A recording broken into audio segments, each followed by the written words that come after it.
Hoje é dia de falar sobre Napoleão. O que foi a Era Napoleônica? O que é que fez esse homem para se tornar esse líder tão memorável até os dias de hoje? Então, vem comigo que essa aula é para você.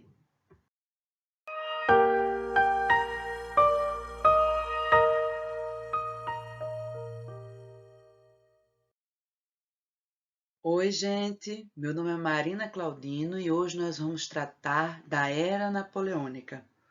Esse período em que a França esteve sob liderança de Napoleão. Napoleão, que foi um francês revolucionário, apaixonado pelos ideais da Revolução Francesa e que aos 24 anos já se tornara general. Um grande líder militar que vai ser responsável pela consolidação e expansão da Revolução Francesa por toda a Europa. Vem comigo. O governo de Napoleão na França significou a consolidação das conquistas burguesas no Estado francês e também a consolidação da França economicamente, ao ponto dela poder expandir os seus domínios por quase toda a Europa, expandindo assim também as fronteiras do Estado revolucionário francês. Napoleão significou meio que um furacão que destronou dinastias, que saiu espalhando a legislação liberal e a tolerância religiosa em uma Europa que era majoritariamente absolutista. A história de Napoleão na França vai durar de 1799 até 1815. Entretanto, nós dividimos em 3 fases o governo de Napoleão. Primeiro, o consulado, quando ele dividia o poder com mais 2 cônsules, sendo ele o primeiro. O império, quando ele vai centralizar os poderes nas suas mãos e vai partir para a expansão da revolução por toda a Europa. E o governo de 100 dias, que vai significar o período em que Napoleão foge do exílio e retorna para o comando da França e logo vai ser derrotado novamente. Nós sabemos que depois da fase do grande terror, do terror jacobino, das grandes perseguições empreendidas por Robespierre, nós temos um golpe de 9 de Temidor, que significa a volta dos girondinos, dos moderados, da alta burguesia ao poder, através do diretório. Entretanto, a ascensão dos girondinos no poder vem junto com uma ressurreição monarquista. Ou seja, um movimento realista contra-revolucionário que se fortalece, ao mesmo tempo em que as massas se revoltam na conspiração dos iguais, se radicalizam, demonstram insatisfação de se perceberem apenas como massa de manobra para a revolução. E então, diante de toda essa instabilidade, a quarta via encontrada era o exército, porque os girondinos percebiam que não conseguiam se manter sozinhos no poder.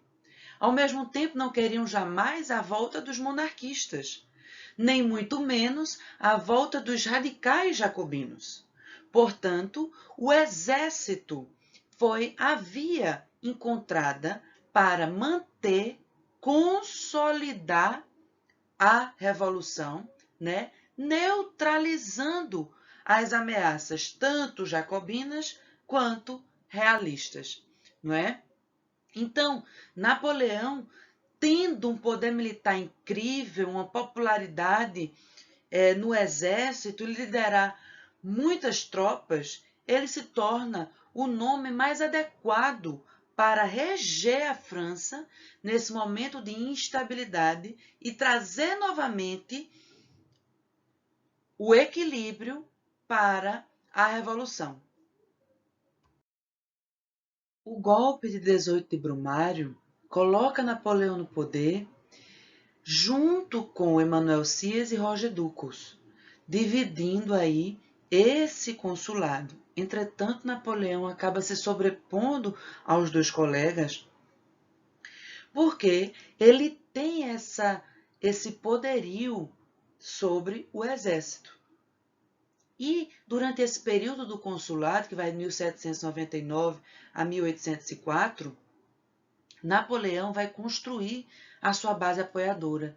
É chamado de período da conquista, enquanto ele vai conquistar tanto a burguesia quanto o campesinato, enfim, aquela base que o vai apoiar e o sustentar no poder.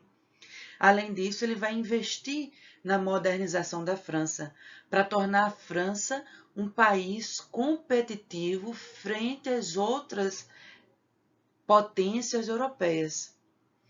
Ele vai investir na reforma administrativa e financeira, enxugando o Estado, enxugando os gastos do Estado, ao mesmo tempo criando o Banco da França, que vai investir em obras públicas, em atividades que favorecem também a burguesia, não é?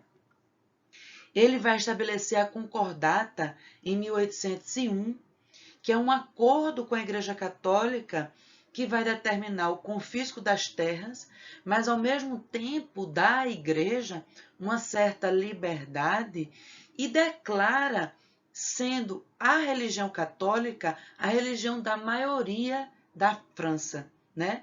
Mas não, Napoleão não institui um Estado religioso. Ele admite que a religião católica é da maioria da população, mas não é a religião do Estado. O Estado de Napoleão é laico.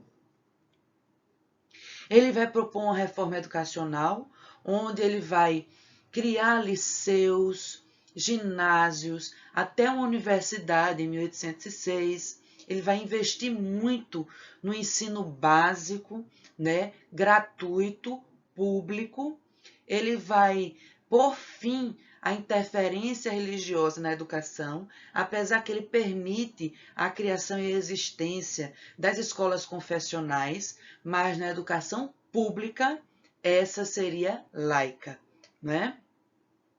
Ele vai empreender a reforma jurídica com o Código Civil ou o Código Napoleônico, né, que vai absorver muitos daqueles ideais iluministas de respeito aos direitos naturais, respeito ao direito da propriedade, direito à liberdade, a ideia de igualdade de todos perante a lei, o respeito a criação do divórcio civil, né, institucionalização do divórcio civil de fato no Estado francês.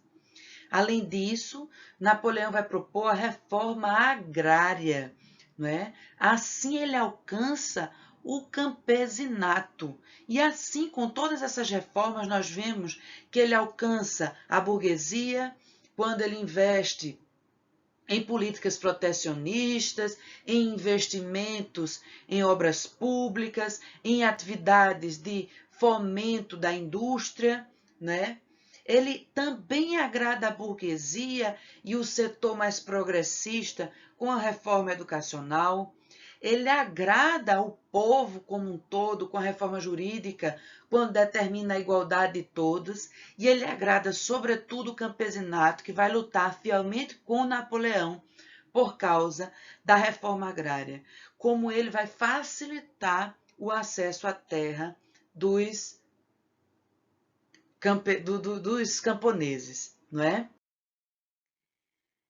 Em 1804, Napoleão vai propor o plebiscito que vai perguntar à população, consultar a população se ela aceita a volta da monarquia com Napoleão como soberano. E a resposta da população é sim. De 60% a 80% da população respondeu sim. E aí nós temos essa cena clássica que retrata a autocoroação de Napoleão. Ele estava sendo coroado pelo Papa na Catedral de Notre-Dame, quando ele toma a coroa das mãos do Papa e se autocoroa e em seguida coroa a sua esposa. Mas talvez esse gesto seja apenas simbólico, também para representar que Napoleão, de certa forma, se autocoroa, que ele não dependeu da igreja para se colocar no poder. Porque depois de todas as ações empreendidas durante o período do consulado, em que ele angariou apoio tanto da burguesia, quanto das camadas urbanas, quanto do campesinato, a população não poderia dizer não a ele. Então, de certa forma, ele se autocoroa, ele se autocoloca no poder a partir das ações que vão fortalecer a sua base de apoio durante o período do consulado. Bom, Napoleão, como imperador da França, vai meio que materializar o sonho da Grande França, ou seja, o sonho dessa França que expande suas fronteiras e domina a Europa. Napoleão vai criar um mito sobre o país da França como o país libertador. O país que vai libertar as outras nações ou do antigo regime, do Estado absolutista, da opressão estamental ou da Inglaterra, do jugo da exploração econômica e da dependência econômica da Inglaterra. Ele buscava apoio da burguesia dos países libertados, ou seja, dos países que ele dominava. Porque com esse discurso, né, de expansão do Estado liberal e de fim da dependência e da exploração econômica empreendida pela Inglaterra. Essa política expansionista vai ser alimentada por uma infraestrutura militar grandiosa, por um exército poderosíssimo, né?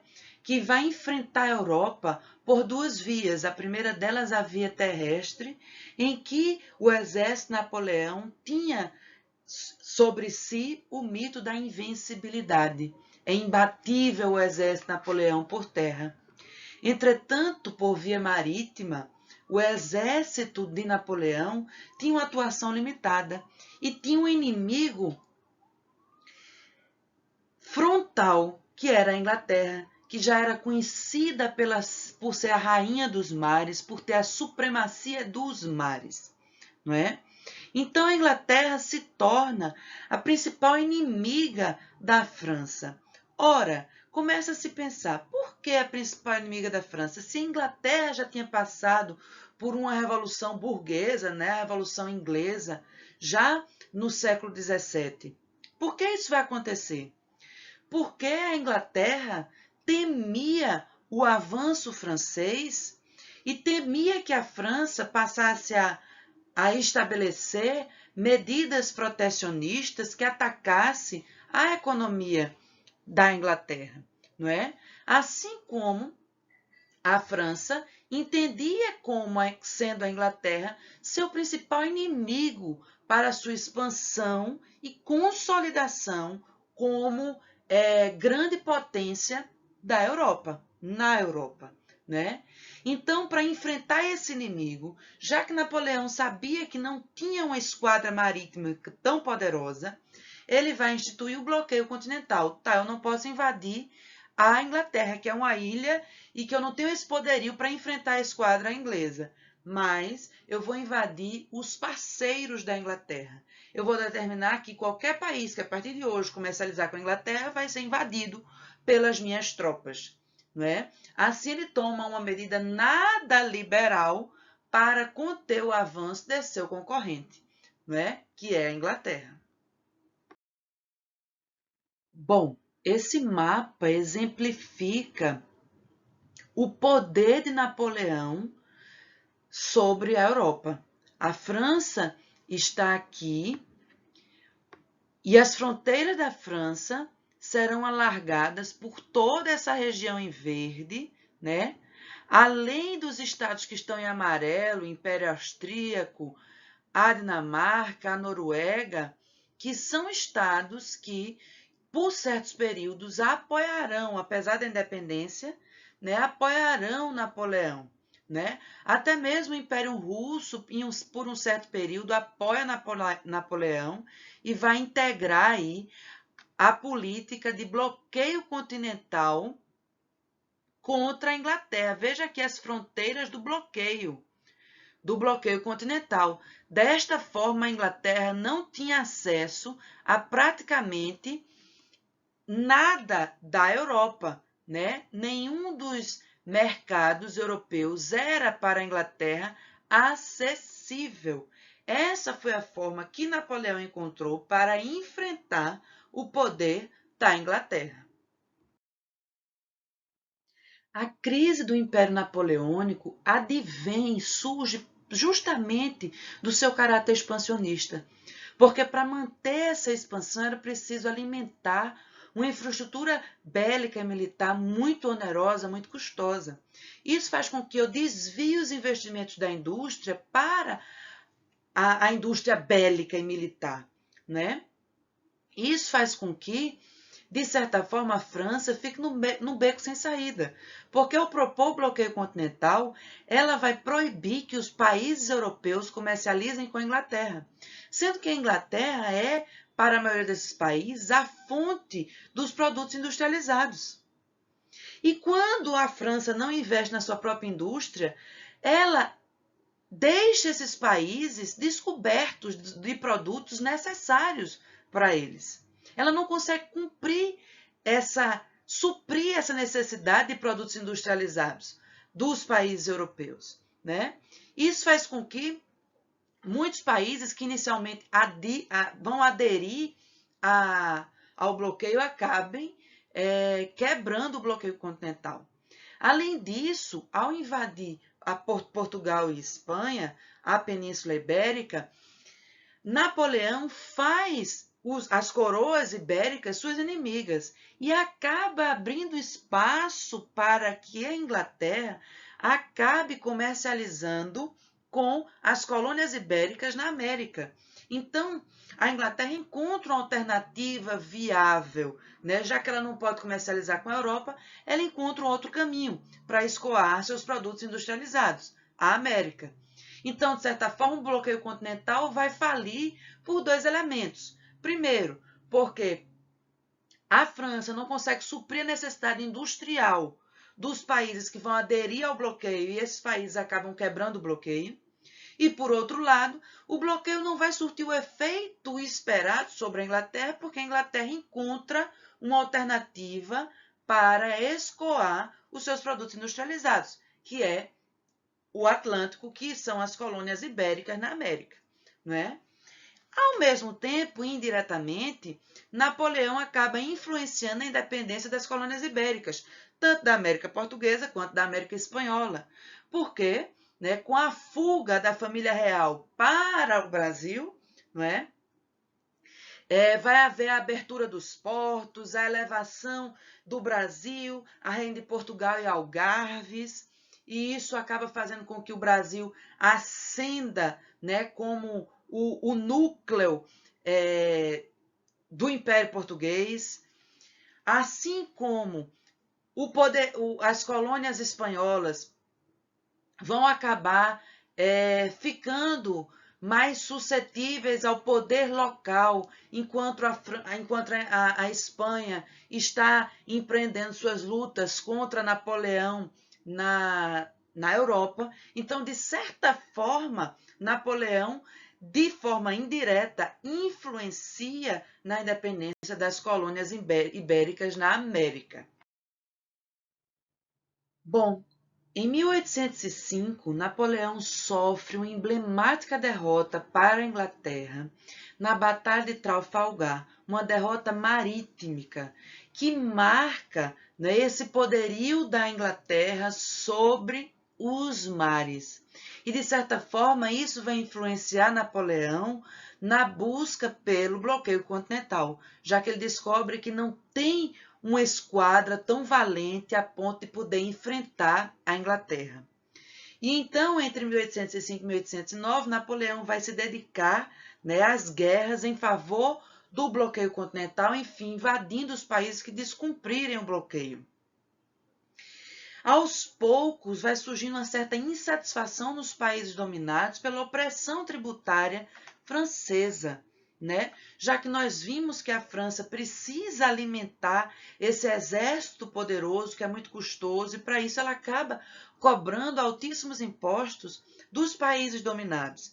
Então, aquela inicial empolgação da burguesia com Napoleão vai sendo substituída por insatisfação, né? Talvez a mais latente seja a insatisfação dos espanhóis, quando Napoleão vai descumprir o acordo que tinha feito de respeitar Fernando VII no poder da Espanha, mas em 1808 ele vai depor Fernando VII, colocando no seu lugar Dom José Bonaparte, o seu irmão, né? E a população francesa não aceita isso, espanhola, desculpa, não aceita isso de bom grado, né? E acaba reagindo muito veementemente.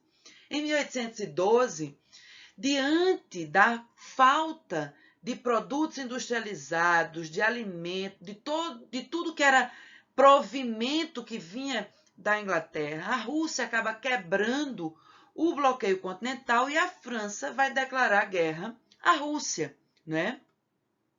Mas Napoleão não conhecia de geografia, né? E acaba sendo vencido pelo general Inverno, né? Porque nós sabemos que a França tem, a Rússia tem um tamanho continental. Então, além disso, tem regiões muito frias. Napoleão vai enviar 600 mil soldados para a Rússia, não é? Que acabam enfrentando o frio congelante da Rússia e a técnica da terra arrasada, que vai piorar a situação. Porque, além do frio, os soldados vão acabar ficando sem suprimentos, já que o exército russo, sabendo que não podia lidar cara a cara com o exército de Napoleão, acabava recuando e arrasando toda a terra que eles passavam, ou seja, acabando com qualquer suprimento para o exército de Napoleão, enfraquecendo cada vez mais o exército, né? Ao ponto de poder enfrentá-lo, destruí-lo e Napoleão ter que bater em retirada.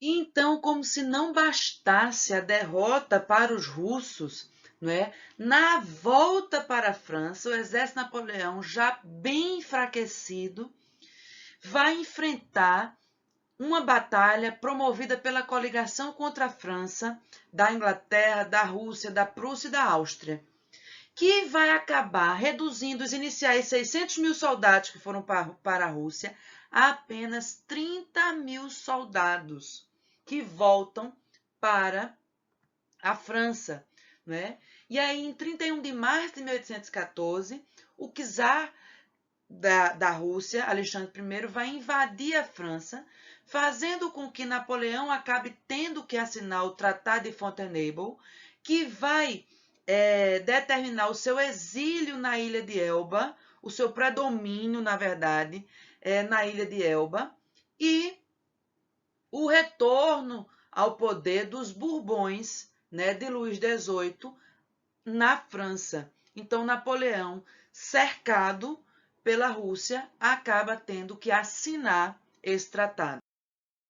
Bom, mesmo exilado na ilha de Elba, Napoleão consegue manipular e organizar uma reação a isso, conseguindo fugir da ilha, né, e voltando à Inglaterra, tentando reorganizar o seu governo imperial, tentando reorganizar o seu exército, mas ele acaba encontrando problemas muito práticos, uma crise econômica muito aprofundada que a França se encontrava nesse momento, e também ele não consegue o domínio sobre o exército que ele já teve um dia, não é?